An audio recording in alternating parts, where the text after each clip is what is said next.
ایل هزاره آستان خراسان ای اشخاص بودند.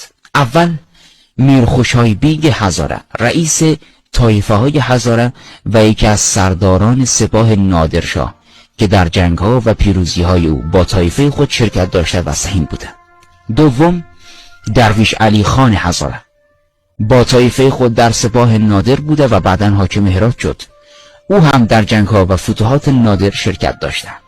سوم ابراهیم خان هزاره، او هم از خوانین خراسان و از رؤسای بزرگ ایل هزاره مدتی حاکم هرات بوده و در اثر مخالفت آزادخان هزاره پسر محمد خان که بر ریاست طایفه تعیین گردید برکنار شد و به حکومت جام و باخر از طرف عباس میرزا مقرر گردید. چهارم بنیاد خان هزاره، از رؤسای بزرگ ایل هزاره خراسان بوده. مقر وی در محمود آباد تربت جام بود.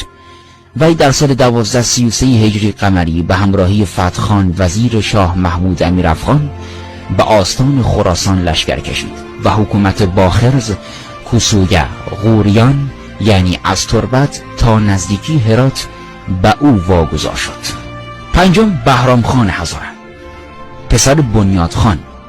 او مردی دلیر بود. بعد از پدر حاکم جام و باخرز شد و در سال 1245 قمری به حوزه حکومتی محمد خان قرایی که دم از باقیگری میزد و مشهد را تصرف داشت و استانداری را اشغال کرده بود، خانها در این مورد با او موافق نبودند. وی به او تاخت و املاک و اموال قرایی را غارت کرد و محمد خان قرایی استانداری را رها نمود و برای حفظ اموال و املاکش به